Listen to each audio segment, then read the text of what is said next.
Welcome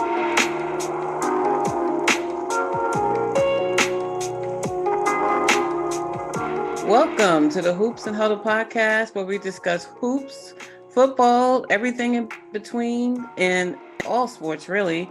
And we're here because we really wanted to get to the bottom and understand. This week, the topic is the transfer portal and NIL with college athletics. What on earth is going on? I feel like with the transfer portal and NIL, it's become like the free agency for college athletes. It's like, like it's open season. Like I feel like every day there's a new announcement or there's something impacting that world. And we have Tim Bryson here, who's here to help us make some sense of it, and to dive deeper into this new world that we're all in. And Tim, why don't you introduce yourselves, and then we'll get started with just a casual conversation on this. Most definitely. What's up, y'all? How are y'all doing? Tim Bryson here, he, him pronouns. I identify as a Black millennial educator. I'm very explicit in starting off with that because I truly believe that my Blackness, my millennial identity, and belief that education can change this world guides my mission statement to help all people identify their passion, inspire vision, and walk in purpose.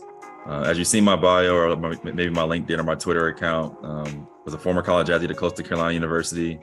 I went on to study athletic training at the University of South Carolina at Columbia, where I got to work with Don Staley and the women's basketball team, Steve Spurrier, the men's football team. Continued my education at the Ohio State University, worked with the football team up at Ohio State in Columbus before graduating with my master's and moving on to the NCAA national office. So I got to spend 6 months at, where it all happens, for lack of better words, before being recruited to come to the University of Maryland College Park, where I worked in college athlete career development. I'm alongside the best supervisor in the world, Risa Lovelace, as well as got to oversee a lot of career initiatives, international athlete initiatives, et cetera. Last summer, got recruited to start and lead the education, NIL and education compliance initiatives at Mogul, which is the ed tech startup, before I was recently let go last week, actually. And now I currently do this work through my own business, Walk with TFB, where we focus on NIL athlete education, international athlete development, as well as career education. My experiences in sports span across, again, career, former student athlete, athletic training, leadership development, identity development. Spans a gamut, if you will. As a former college athlete and a transfer athlete, I'm very excited for this conversation today. Thank you. You work with everyone from Dawn Staley to athletes, and Brandon is here with us. Thank you, Brandon, for joining us. Brandon is the rubric. He looks at the business side of sports. So I'm really excited to see the question he has for you. But with for you to be working with the organization and then, that focused on NIL, and then now you're doing it on your own. Why not just be in business for myself in this business instead of working for someone else? I could take my knowledge and help people that way. So appreciate you for launching your business and spending some time with us. So me and Brandon are going to go back and forth and just hammer you. Let's do it. I got my drink. We good. Let's do it. So I just wanted to open it up with, the basic definition I have for the transfer portal is it basically permits student athletes to place their name in an online database declaring their desire to transfer. Athletes enter the portal by informing their current school of their desire to transfer. The school then has 2 business days to enter the athlete's name in the database. To me, the transfer portal has has really just had such an impact on today's athletes and on programs at large. Like it's their free agency. And then we're going to get to NIL in a little while and just how them together have turned the NCAA on its head. Yep. Like it's literally like ripped it wide open. So before we get to NIL, the transfer portal, because it's changed over time, like the rules around it, right? So let's talk about your observation and how you feel about the transfer portal and how people feel it's college free agency. I'll ask this first. Are you a fan of the transfer portal? Oh, I Good am. question. I am a fan and advocate and endorser, and here's why. I'm answering both of y'all's questions. So, literally just put up this email because I forgot about it, literally into this moment. But I sent the email. This is back in November 2017 to someone who was working at the NCAA, and I actually sent them a paper I wrote in graduate school entitled "Should I Stay or Should I Go?" An NCAA 4-year transfer policy analysis. The purpose of this paper, as I wrote to her, was to talk about how the transfer got at that time, and its impact on student athlete moral and cognitive development. Right. So previous to the new age transfer portal, not obviously, for those who don't know, college athletes had to get permission from their coach to get a full transfer. If not, they had to sit out a year before competing in their sport at a different school, etc.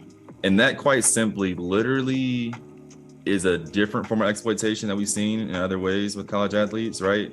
But it also does not empower athletes to take ownership of their learning and career journey while a college student, right? So similar to NIL, the transfer portal was, I think, enacted and initiated to help athletes take ownership of their career, right? We've seen the conversation that critiques the shortcomings of different NCAA governance decisions, right? And how they've had impacts on college athletes, whether it be their career development, their identity development, and or their leadership development over the time they're competing in their sport. And I think the transfer portal what it's done is that it's put power, for lack of better words, shifted power back to the college athletes for them to decide how they want to move throughout their college experience.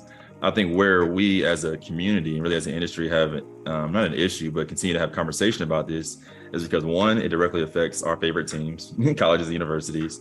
Two, I think it, unlike professional athletics, where there's different contracts and stuff in place, to your point, it really is free agency in a lot of ways, year in and year out, especially given the NIL piece that has now been added onto this. I think where this all comes to a halt is that the NCAA has done for a long time. Again, for those who don't know, the NCAA national office governs the decisions. The college athletic directors and the presidents make the rules. So I want to be very distinct about the difference. The NCAA and what they've chosen to govern over the last 20, 30, 40 years was doing a great job trying to prevent college sport from evolving into what it's become now, but definitely what's going to become in the future if there's going to be a college sport model in a similar way in the United States. But what we've seen with the transfer portal and with NIL is that it has allowed athletes not just to take ownership of their learning and career journey, but it's continuing to push this conversation towards athletes being either employees and or professional athletes. And until we either acknowledge, observe, and really embrace that, we'll continue to sit here and parse out different rules, whether it's a transfer portal, whether it's NIL, whether it's international athletes finally getting their rights in the NIL space as well, right? We'll continue to parse out rules as opposed to really just looking at the NCAA model and saying, you know what, it worked for whatever it was, 50, 60, 70 years. It's time for a change. And right. A change is not going to be required, or it's not going to be done by one rule or two rules, but truly a revolutionizing of what the system is and what it should be, given that we're now in 2023 in a different world that was not the same NCAA that was established years ago. From the student's point of view, from the athlete's point of view, what would you say, how would you characterize the pros and the cons of the transfer portal?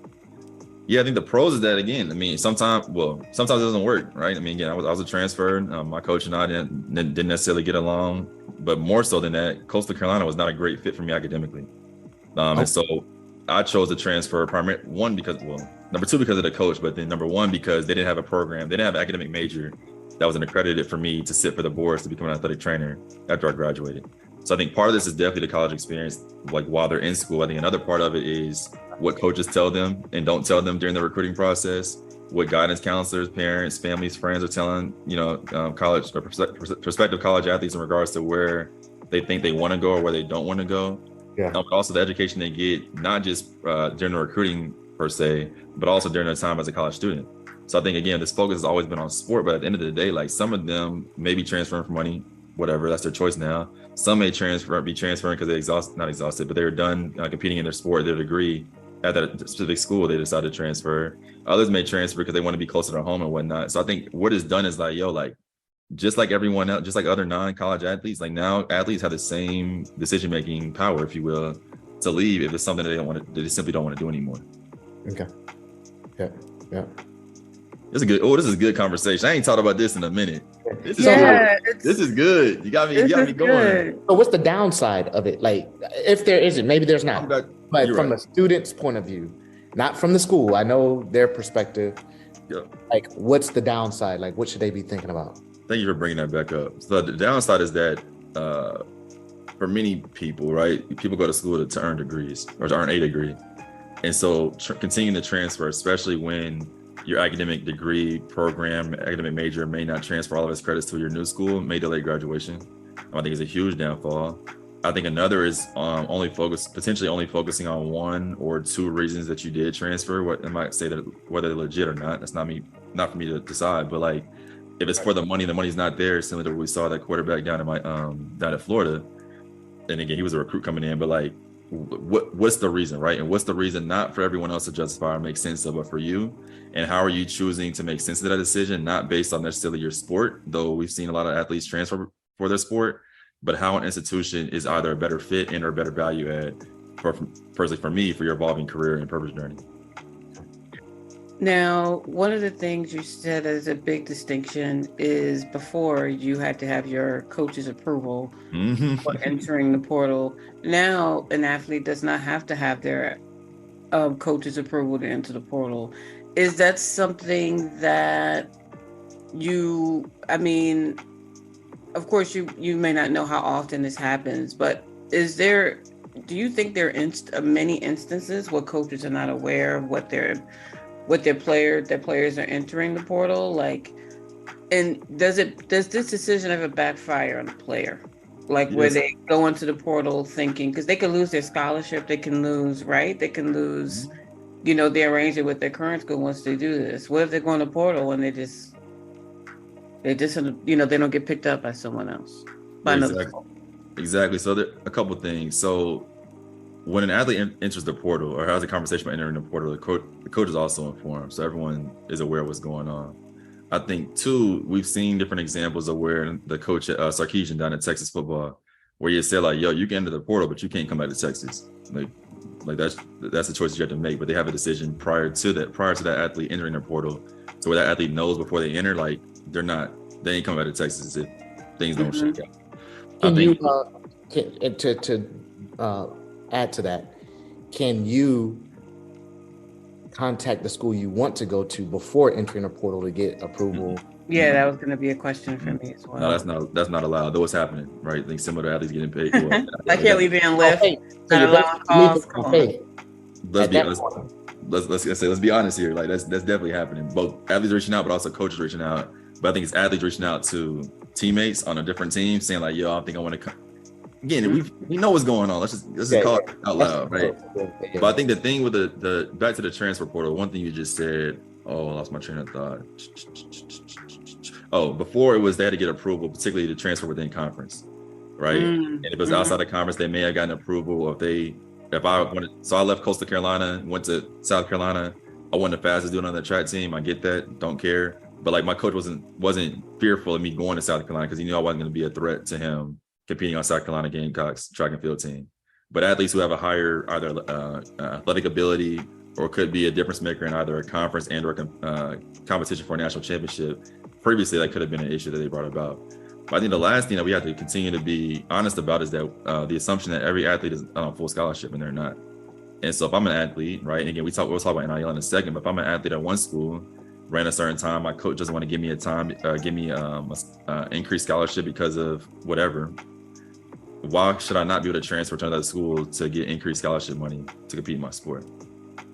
Right. I think again the focus has always been on NIL, which is fine. That's where we are right now. But I think we need to continue to expand the transfer conversation and not think about what's fair and what's not fair, but like what else do we need to adjust or change to ensure that the college athlete experience is what we want it to be, which is safe and equitable for all athletes. Okay, gotcha. Makes sense. That's a good point. And you brought up we entered the NIL because we are in a name and likeness era. Mm-hmm. And these players are maximizing, like it was reported that Angel Reese NIL valuation is 1.3 million. Yep. And as we know, when players join a WNBA, for instance, players, somebody like an Angel Reese, like if you look at it just with NIL, is paid more staying in college with NIL, Yep. but instead of going into the W and getting like the rookie scale. But she could still have. My question is with name and likeness. First of all, let's explain what name and likeness is, and then also would that once they go to the league, why wouldn't the deal transfer to a sponsorship deal? Like, how does that work? Because I'm trying to understand that part of it. Yeah, working backwards it can. So I think again, the reason why NIL is such a big deal is because it was new for college athletes. Yeah. Athletes. Yeah. And only the US born athletes that are, to be frank and direct in this conversation, because international athletes cannot monetize their NIL because of their student visa that's governed by customs and immigration. But nevertheless, like, because it's so new with college sport, we made this big deal out of it because, like, oh snap, like now they can monetize. But like endorsements has always been a thing. I think additionally we've seen influencer marketing across very true the world grow over the last 5-10 years, due to social media, but also platforms like Instagram continuing to evolve, but also TikTok, to where brands have continued to invest thousands and tens of thousands of dollars investing in content creators and influencers to market their products. I think what's been interesting about the college sports space is not that college athletes can now monetize their NIL, but the fact that it then brings re-earths this conversation about, are college athletes employees, or should they be employees? Right. Or are they professional athletes? Again, like, that's the nuance that we're talking about. It's the fact that, like, they're college athletes and college students at the same time, not the fact that they're college athletes or one or the other. But going back to the initial part, so for those who are listening, I apologize for not answering this in order. But name, image, and likeness, again, legislation that was passed back in July 2021 that allows U.S. athletes, U.S.-born and non-international athletes to monetize their NIL, their name, image, and likeness through endorsements, in-person appearances, sponsorships, etc. Which is new to the college sports space, not to the college student or professional athlete space. So I would see, in layman's terms, NIL is exactly the same thing as a sponsorship endorsement deal. Exactly. I just remember being in college and they named it NIL. So exactly. Let's be clear. Exactly. If I can get a deal in college, I should be, in theory, be able to get a similar deal, enhanced deal from that same brand when I become. Yeah. But it's up to them because they're time-bound contracts when I'm in college. So once that contract is up, it's up to you, athlete and brand, to work together to come up with a new deal. New deal outside of college is now called just a standard endorsement sponsorship deal. But again, and just to add on to that, to Angel Reese's example, especially, where the conversation primarily has turned towards NIL has been focused on, not even Angel Reese per se, but mainly NFL first rounders, WNBA first rounders, and maybe NBA first rounders primarily. A lot of those athletes, one, have an agent, and or two, their deals, if you will, are more on the endorsement side, and they're not necessarily creating original content. They're not, you wouldn't put them in this influencer box. They just have a large following on Instagram. Where we've seen a difference, particularly across sport, but definitely gender, is seeing a lot more women's sports athletes diving into this content creation, influencer marketing space, to which to me is like, one, that's super dope, but then two, like, you're literally using your name, image, and likeness, your humanity, if you will, to add value to a company. So Angel Reese's value is not just because they want a natty and a chip, right? Which, congrats to them. They beat, South Carolina, I'm sorry, but that's my alma mater. But not because they necessarily want a chip. It added value to that. But like, if you look at Angel Reese's Instagram account and TikTok, like, she's a content creator. Like, creates her own content and it's very good. You're not seeing the same stuff from previously Bryce Young or CJ Stroud or any of these other athletes that are getting larger deals. And that's primarily because, again, the following they have based on the position they play and the sport they play at. So there's another assumption that I think is out there, and I want to get your take on it. When people talk about NIL, they think that all these players are racking up loot. I don't think that's the case. Like, how would you characterize the number of athletes or percentage of athletes in NCAA sports? Or you can pick one sport. I mean, actually receiving these deals that are like worth anything. Yeah, I mean, I'm thinking anything 5-figure and above, you're probably looking like top, if not top 1%, top 0.5%, right? Because there's 500,000 NCAA athletes competing right now across Division 1, 2, and 3. 21 of those thousand international athletes, that's 480. So out of that 480, you might be able to pick up, you want to say 200, That's going high. Maybe 3, that's going super high. They're making, having 10-figure deals. Most of the deals are probably between 25, like again, most 25 and 500, right? Because again, there are a lot of the brands and employers and organizations in this space. It's also new for them, right? And they're trying to figure out, like, is this a good, return on investment? If so, let's dive into it. If not, let's go the influencer route, like non-athlete. But then again, we haven't even introduced the conversation about collectives, which has then been wrapped into this NIL piece as well. Okay. Gotcha. Wow. Okay. One of the things when I think about, so you answered the question about NIL potentially converting over to a regular sponsorship deal. And I want to thank Brandon for clarifying. Basically, these are a sponsorship deal. Like another, and when, like another thing, this year something happened where a player was agreed to go to one school, but then it was reported because of the NIL money that was supposedly promised fell through, he then transferred to another school. Yep. And it was like, this is, there was some outrage behind this being reported, but I think about the college coaches who recruit these players and then they leave at the, in the middle, at the end of the season, they go to another, like coaches were able to move the way they wanted to move, basically within the confines of a contract. What was your thoughts on when that scenario went down, when this student changed his school because of the NIL money fell through? Yeah, my first reaction was that's a lot of money. I remember when they dropped the the monthly payments, and I can't remember exactly. I know it's 6 figures a month. It increased every year that athlete was at. It was Florida, if I'm not mistaken. Yeah, Florida. Yep. That was at Florida. The second thing, again, I think it's two separate. I think here's where NIL people generally throw a blanket statement over NIL when it's like should be broken down and more nuanced in a number of different ways.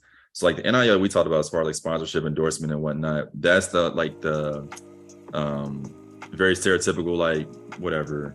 Gatorade. Gatorade wants you to show up in a commercial, whatever. Then there's like this other piece of it where it's like I'm creating content for a brand and I'm getting paid because I'm making content for that brand, like the content creation piece. Then there's this piece around the collectives where many collectives are alumni and or boosters or donors who put all their money together, right? Called it something, I don't know, like Gatorade, Chick-fil-A, whatever, called it a name. And then they're using this money to then recruit athletes to come to different schools. Now, again, no one will say that publicly from a school because quite simply it's illegal. Like that's part of the restrictions around NIL. But what's happening is they have all this money. They're saying like, yo, Brandon, come to Ohio State. I want you to be our starting whatever point guard. Here's your money for your NIL deal to where you'll do an in-person appearance at the local car dealership. Right. And so they're getting away with essentially pay per play, which is again also illegal, by offering money for them to do something once they get to the school, and then that way it's NIL. Yep. And so I think we see some larger contracts we've seen through collectives, some we've seen through this brand piece, some we've seen through content creation. All of that in itself is all commercial and monetization. But NIL at its core also includes career development, leadership development, identity development. So like what are other examples, at least that are receiving similar media attention for athletes who start their own nonprofit, or athletes start their own business? Athletes start their own business, or athletes who are in the gaming space, or athletes who want to, I don't know, do deals, international with service abroad. Like, where are those deals that also include this NIL piece? Because literally all NIL is leveraging who you are through digital services or social media to either get money or just make a difference. That's literally what it is. But we've like conflated it to be this big thing because whatever, the media is the media, but also it's this new thing that we're still trying to put our hands on. I am an individual. I'm an individual. I'm going to Ohio State, but I've always had a following on YouTube, for example. Yep. Am I able to maintain creating content on YouTube by myself? Exactly. And YouTube pays me? Yep. Because there's many athletes that have built, they just created a YouTube channel and all of a sudden they've got 2 million views, 2 million followers, and not associated with any brand. It's like the individual, just like little kids who are creating content for VidCon. Yep. They do that? Is that like how does NCAA look at that? Because I don't have a contract with anybody. I'm just creating content and YouTube and Google is paying me. Yeah, it's still allowed because again, there's it's leveraging the name, image, and likeness, right? There's like who they are at their core, which is again part of another reason why like the NIL, again, put this in quotes, like was even passed to again include something like that because again, to your point, we see an example. I think it was an athlete down at UCF, was a kicker, whose YouTube channel was like blowing up, just doing trick shots. Yep. You know, field goal. It's like now, like through that, like he wouldn't have had to choose between one or the other if he was competing in 2023. Back then, it was an athlete could not make money, and so like he had to choose between the two to keep his eligibility. He chose the influencer route, content creation route, whatever. Gotcha. Okay. Yep. Cool. It was reported that the state of Florida they passed a law allowing Florida universities to get involved in facilitating NIL deals and contracts. Mm-hmm. How do you feel about this new law coming, from Florida? I mean, I like it. I think it does. I think it allows colleges and universities to be closer to what's going on. And I think at its core, and again, I'm not jaded, but I like to believe the best in people. For those who are working with these athletes at these schools, whether it be NIL department or director NIL, they're helping athletes monetize, maximize, and really leverage their NIL for how they want it to be leveraged. I think where it becomes an issue is that to this point, again, we have not seen any federal legislation come down creating blanket NIL legislation for all college universities, state to state. I think that's another reason why NIL continues to have this conversation we're having now is because Florida can do that, but in Maryland you can't, right? Mm-hmm. And so from a recruiting standpoint, state to state. So from a recruiting standpoint, like if I'm an athlete, don't want to go to go to a school in a state where my university can help me. Don't want to go to one where they can't help me. In the state of Washington, where I just was, departments cannot work directly with athletes or facilitate deals. So it's also something to consider. And so I think coaches and departments are like, we need blanket legislation, like from the federal government, because right now it's going state to state, which is how NIL even came about in the first place when Florida passed that. Well, sorry, California first, but then Florida said we're doing it July 1, 2021. That's something I think is interesting to call out for athletes to consider. Exactly. Is I see pluses and minuses on both sides. Yep. Do I want my school in the middle of my potential deal? Do I want them as a part of that relationship that I'm generating with Coca-Cola, for example? Mm-hmm. I can see scenarios where you're like, oh yeah, I want the school to help me facilitate this conversation. I can see other scenarios where you're like, nah, I don't want the school involved in my deal. I don't have a deal with them. I have a deal with Coke, and I want to be able to work with Coke directly. But they don't.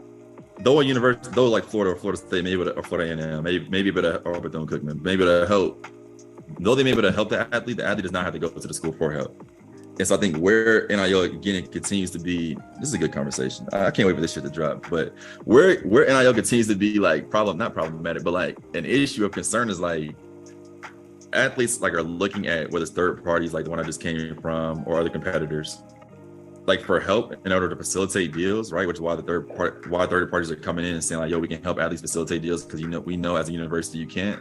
But and it's going to happen sooner than later, probably I would say 2 to 3 years. Once prospective athletes and definitely current athletes realize, one, the power they have as a college, power and platform and visibility they have as a college athlete, but then two, own their NIL and learn how to pitch deals directly to brands. The school don't even matter. I mean, they'll pitch brands, obviously staying in compliance with university, NCAA, and state legislation, but like they can go directly to Coke or they can go directly to, Kellogg or directly to whomever to pitch their deal. Okay. And so I think and they can go to them directly as well, right? Exactly. But the brand can reach out to them. That's happening now. Notify the school, right? That's happening now. Exactly. I think where athletes may look to universities for help is like, yo, I don't know how to pitch a deal. And so they may want their university to help them be able to pitch a deal to a school. To a brand. But again, we've also seen alongside this collectives and third-party NIL providers and NIL directors at schools, we've also seen agents or athlete representatives come in and work with athletes one-on-one or in groups to say like, look, I'm going to come in, help you, craft your brand, build your brand or whatever, teach you how to pitch a deal, and I may go out and get deals for you, right? And so if I'm an athlete right now I'll take, Central State in Ohio. If I'm an athlete at Central State, at this point I can say, look, I can go to any third party I want. My school may have a partnership with a NIL provider. I can use them or I don't have to. It's not necessarily required. I can have my own athlete agent if I want to, whether that's a parent or actual agent or athlete representative.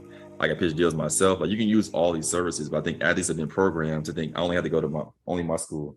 or only this provider, or only do this, and you can literally do all of it. That's what NIL is. Like, just the only, like, what governs it is like making sure you remain compliant to NCAA, state, and legislation in NCAA, state, university policy. That's it. But again, what we started with this conversation with college sport at the beginning is control. Like, who has control, who is in control. Now athletes are in control, but they're not even realizing it, because again, it's like, I have to go through one of these routes, or like two of these routes, not recognizing like, yo, it's your NIL. You get to choose how you want to handle this. Not what I think or what you think or what you think. Like, you choose. Oh, you brought up a good point. You mentioned something that I didn't think about. We definitely get the sponsorship deals, the relationship between myself, I'm at Ohio State, myself and Fifth Third Bank, myself and Key Bank. Like that's me and my relationship with the brand. Or Ohio State might help facilitate a conversation. The one thing I didn't think about, you mentioned, I'm able to now in college get an agent. You can have an agent, marketing agent. Marketing agent. So agent is not to help us. Agent is not for, this is a good point. An agent is not for like draft prospects, if you will. But there's been two things that have happened. There's been like people who are marketing agents, and I put that in quotes, but like, that's a very broad term, but like marketing agents working with direct athletes, helping them source deals, right? Whether that's college or professional, but definitely college. I get it. What is also happening at the same time is that there are different agencies who want to partner with current college athletes, helping them to build their NIL, to build their brand. Yep. I think in good faith, I'm gonna be very honest about that. Because in turn, right, if I'm working with an athlete from their Clutch has a few, right? So what? Clutch has a few college athletes, right? Exactly. So that's where I was going, because Clutch has their agency, but Rich Paul started Clutch Athletics, which is apparel. So now as a student, I can go to Clutch, but he's also an agent that help provide guidance, facilitation, information about my draft prospect. How is that? So I can't speak to the conversation they're having or not having. I get it. That's fair. But I'm looking at the slippery slope that says the bigger picture. Yeah. But I think here's the thing, where people can dodge that is, one, creating a different vertical within the company, right? Okay. Two, where I want to go. One, creating a different vertical within the company, because then two, as I'm building a relationship with an athlete over 2-3 years, the assumption is that they would then continue on with Clutch Sports Group as their agent, right? Where it becomes nuanced and whatnot is like, there's no guidance, rules, compliance in regards to like what this should or shouldn't be. That's right. Which is why people are looking to Congress. Like, oh, we need help. Like, someone need to come down and say like, this is what it's gonna be. Here's like, people need to act, and like, these are the rules. And so we've seen different, like, whether it's like the unlimited official visits now, or different, addendums, if you will, to like what the college athlete experience is now. Until there's blanket policy in regards to what is or isn't, like, we're gonna continue to find whether there's loopholes or people finesse the system to what it currently is. I don't see how you don't get an agent, is my point. If I'm doing a deal with Coca-Cola, it's in Coca-Cola's best interest to understand my viability as a professional athlete long-term. Like, how long is this deal going to be? True. And because they're cash strong, I would expect them to have a pool of, let's call them agents, let's call it whoever. Hey, assess this potential client for me, because I want to know, hey, is this person really likely to go first round, 10th pick, 1st pick, 6th pick? Like, I'm only making a decision to do this deal only if I know, hey, because the money I'll offer you 1 through 10 is significantly different than the money I'm offering you for 2nd round, 3rd round, 4th round. Like, agent is involved in that. That's all I'm saying. Like, I agree. Okay, all right. But I think the thing to add though is like that's like, there's definitely brands like, yo, I only want whatever 1st round picks. I don't care what sport it is. I only want 1st rounders. I only want first team All-Americans. All I want. There are other brands, like literally, like especially smaller brands, like mid-level brands, like, I just want an athlete that's in Columbia, South Carolina, or I just want an athlete that's in Winona, Minnesota. I don't care who it is. I just want an athlete. Because that's the whole, like, that's what gives this whole grading, if you will, regards to, like, what are we really talking about here? Like, let's really, like. And those are the type of deals where their location is the predominant factor for some of those deals, like with those type of, because I think, because when I hear when I hear people talk about, well, when they go to college, they they can lose those deals. They're talking about the location specific type deals Yep. or those attached to you going to that university. Yep. Because I'm thinking about on the women's side, on the men's side, if they can come out, they're coming out. Like if they can come out and go to the NBA because of the money that's, like that's on the table for them, should they be drafted first or second round, it opens them up. I could see that. But on the women's side, they're taking advantage. A lot of them are taking advantage of their COVID year that they got and staying an extra year. It's not just Angel Reese is just one example, but women's players can't come out early. They have to be, like it's well known, they have to be 22 to come out, or play, there's a certain standard for the women's side. So on the women's side, you have Angel Reese, she's a success story, in quotes, but then you have other women athletes also that, what? I'm staying another year. I'm not coming out. You had a few players that decided not to into the WNBA draft. Well, the WNBA draft is a whole nother show. So we're not even gonna get to the number of spots and all that. Yeah. But when I look in the women's space in NIL, not just with basketball, soccer, and the women's space in general, like how do you see the women's side of NIL possibly growing on that side and taking advantage of the women's audience and those who watch women athletics and those athletes because they stay more years than say on the men's side? Yeah, I mean, I think that's a huge point. I think a topic I'm most excited to talk about when I'm talking about NIL, right? The women's side of NIL, but also international athletes. So on the women's side, I think there's definitely longevity with athletes staying, longer than maybe a year or two for sure. I think also we've seen increased conversation around promoting women's sports more. And I'm glad we're seeing that, especially in women's basketball right now. And we saw in the tournament, like that championship game was watched across, competing against, many other events over the last year. But I think too, in a lot of ways, and this is me just talking, like we in a barbershop, if you were a salon, but like on the men's side, I think because of the fact that, how do I put this? On the men's side, it's like, oh, dang, my starting point guard is transferring to another school. Like, I don't like Villanova no more. I don't like North Carolina no more, whatever the case might be. On the women's side, it's like, yo, we have an opportunity to support our women's sport athletes through NIL deals and helping them get money to become a more equal and equitable space in the college sports space. Like, I want to invest. I want to be involved in it. And so I think from like similar to diversity, if you will, or the civil rights movement, why would a brand not want to partner with women's sports athletes that when we've seen the growth that's happening from a commercial side, but also the follow through, their ability to create content, tell stories, be more mature. I mean, the list goes on and on and on. Like, why would we not want to do that from a business standpoint? Let's be real. And so I think we're seeing a lot of people and a lot of organizations swallow their pride in regards to not wanting to support women's sports before because it wasn't as visible, it wasn't as big. Now they have no choice. Like, the numbers don't lie.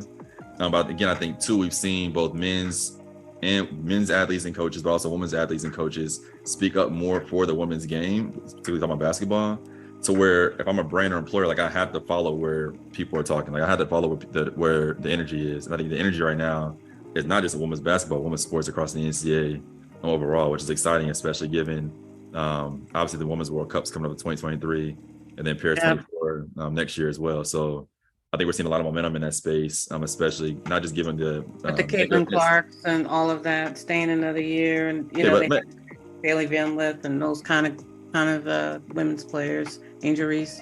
But I think it's the mega events, but also, I mean, what's 2020? Yeah, last year or this year, what year is this? 23? 23. Yeah. Yeah, so last year, Title IX. We celebrated 50 years of Title IX. Yeah. Again, there was a huge conversation about Title IX and women is like. So I think people are riding this wave, but also starting to see like, yo, this wave can be bigger than the men's if we actually invest in it like we do the men's side. I also get the sense when I think about it at the macro level, the deals are more favorable. A brand would appreciate the longer term athletes, women's sports, in college football, more so than basketball. Because I pay less money, less dollar per athlete that's in college than I do once that athlete becomes pro. True. So I get the length of, let's say, a football player who's at Ohio State, who's going to stay in at least a minimum of 2 years, 3 years realistically, because they don't just go straight to the NFL like they do in the NBA. Like I only have 1 year to make money off of this really big name star, and I only get a few of those. Versus, I've got 10 athletes across women's sports, football, and those sports where they're going to stay in school 3 to 4 years, and I'm going to pay less money for them at the same clip of their visibility. Because when it comes to social media, we've all learned social media doesn't matter whether or not you're in college or pro or anything. Eyeballs are eyeballs are eyeballs, and that's what you're paying for. Yep. I can see them, Coca-Cola, saying, "Nah, we really like women's sports. We really like football. We like basketball because 50 guys in the NBA, 450 guys in the NBA. Each year, we're talking about realistically 60 guys max that we really want to talk about. So that pool is small. I'm not going to make a lot. I'm not going to make a lot of money or big bangs for my buck." But what you see now, though, with on the basketball side, you see brands investing in these, these athletes that go over to Overtime Elite or some of these other, like avenues. They're like Mikey Williams got some really big deals, and he's not even, he's not. He was in, he was playing in like AAU and playing. He wasn't even getting over to the Overtime Elites and all of that yet. So I see that more often with youth, where they're investing in them before they even get to college or make the decision to go overseas or anything like that, which makes sense. But I love the point with the NFL, with players that are in, like Shedeur Sanders entered into deals with Brady, with the Brady brand and some other brands, like in what he's going in next year, he's a junior. So it's like, I definitely get it, because he had a few big name deals and was making a name of himself in NIL as well. Shedeur Sanders, Deion Sanders' son. So that was really a great example.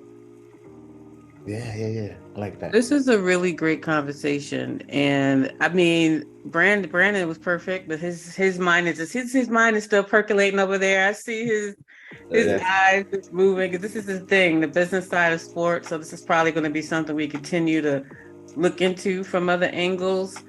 But you have anything else, Brandon? Where do you think this goes? Like, because I'm thinking about the opportunity. I don't even like using the word NIL. We're just talking about, you basically can get paid from a brand while you're in college. What does this look like in the future? As like, do you see it expanding really in terms of more athletes getting these deals, or is it? Because I think sometimes it's a head fake. Like, we talk a lot about NIL, but we're really still talking about 1% of athletes, 2% of athletes. I'm glad you brought that up. Which is already. They were already getting loot anyway. Let's be crystal clear. Like, they were. Iran in college was getting loot. Doesn't matter, NIL, no NIL, he was getting paid. Like, like, come on, let's be real. Like, what does this look like in the future? That's what I'm trying to really assess. Yes, I think we're finishing year 2. We'll be in year 3 here soon. So I think a number of things are about to start happening. I think brands are going to start to evaluate and reevaluate how they're spending money, particularly in the college sports space. I think some brands might jump in deeper, some may pull out. I also think that it's similar to as y'all were talking about NFL and like WNBA and whatnot. If every NFL athlete doesn't have a sponsorship or endorsement deal, which they don't, why would every college athlete have one? That's right. Right, and it's because it's 500,000 versus whatever 100, whatever 52 times 32 is. So number 2 is being honest about like what monetization looks like for athletes within the NCAA ecosystem.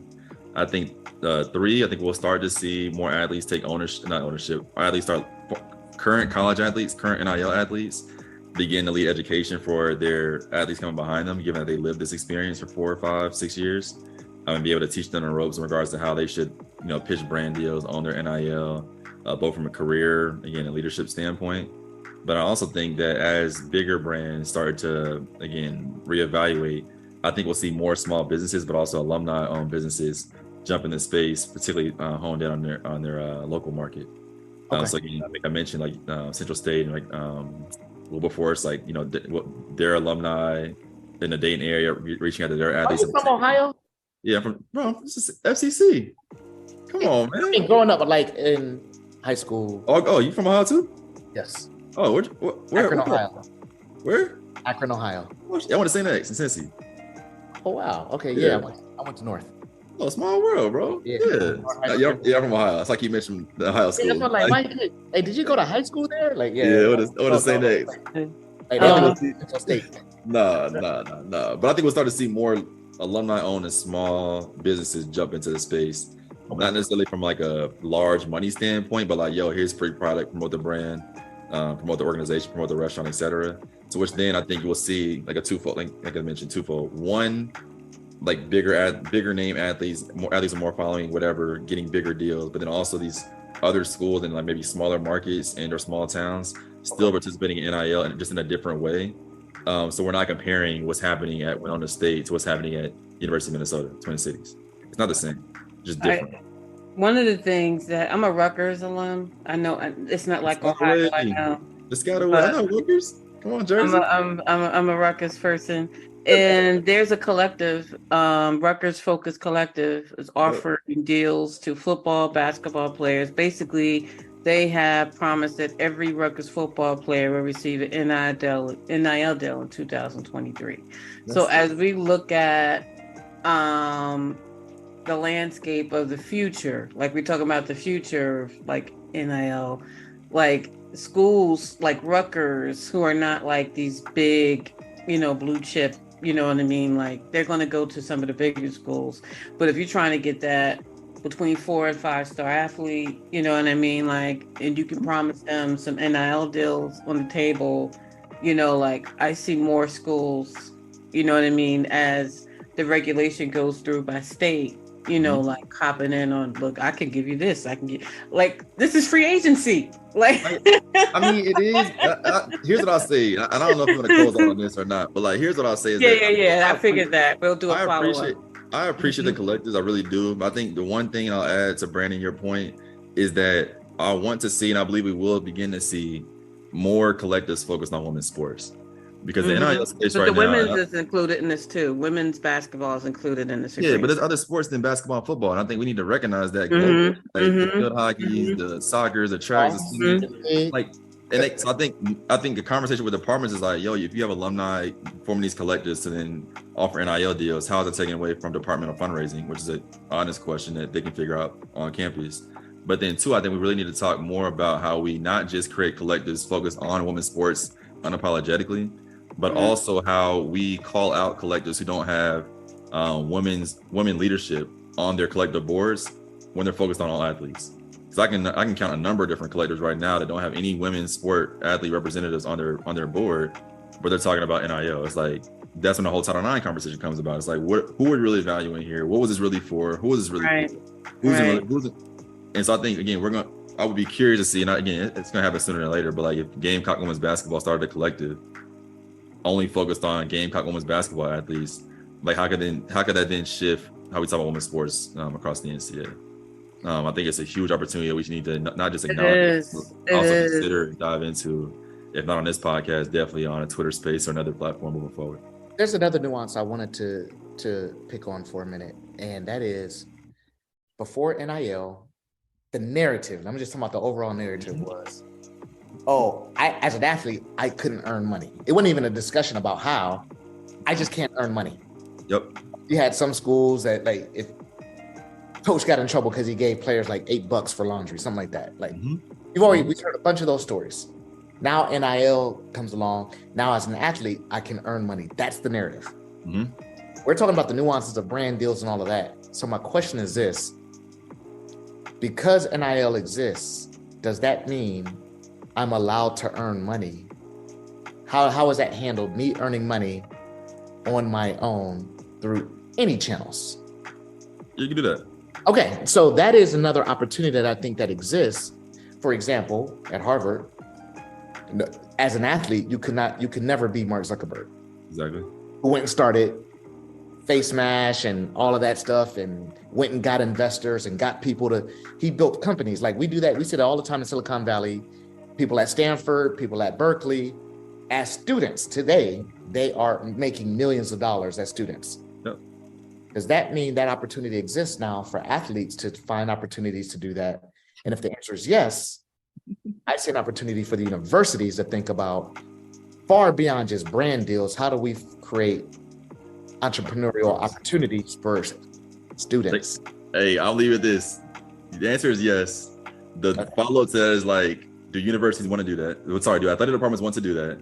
And then in order to do that, athletes, I mean, we've seen it like, again, the Ivies are there, Stanford, Chapel Hill, whatever. Those students are in STEM and business. And if you go across college athlete majors, there ain't not too many of them majoring in STEM and business. That's right. Which is a whole other conversation, but yes, to your point. Conversation, because they're thinking about, I want to make millions today, regardless of whatever this is. I can go find investors, go to Silicon Valley, do this. Like now, I think that's a part of the story that they're not telling to athletes. Exactly. We want you to be entrepreneurs. Like you can come, even as simple as starting your own YouTube channel and thinking about what you bring to the world. But you know why they're not gonna do that? Back to Malika's point, because that's gonna take away time from their sport. That's fair. That's fair. And I think that's the whole. That's what we're talking about. That's what we're talking about now. So I enjoy this conversation. I really do. I appreciate you coming through and for sharing some knowledge with us. But we will be discussing NIL and more as we learn more, as more rules, as we learn more, as more is announced. You're the expert, so then we will be reaching out. And thank you so much for being here with us. I'm a lifelong learner. I'm an educator at heart. But yeah, y'all can find me on Instagram, Twitter, and LinkedIn, all under Timothy F as in Ford, and then Bryson, Bryson. Again, look forward to having continued conversation around this topic as we continue to not just shed light and speak truth what's going on, but also shape the future of NIL in this new era. Thank you so much for being here, and you have a good night, Tim. I'll be safe. Right. Thanks. All right. Appreciate it. Well, thank you to Tim for coming through and dropping some knowledge on us on NIL and the transfer portal. Really appreciated that convo. Really learned a lot. And we'll be diving more into that, at a later date as we learn more about the changes coming for NIL and how it impacts college athletes. Yeah, Tim was solid. Like, what I loved about it, he gave us here are the rules. Like, so many people are confused about what NIL is, and speaking about it in layman's terms, I believe helps.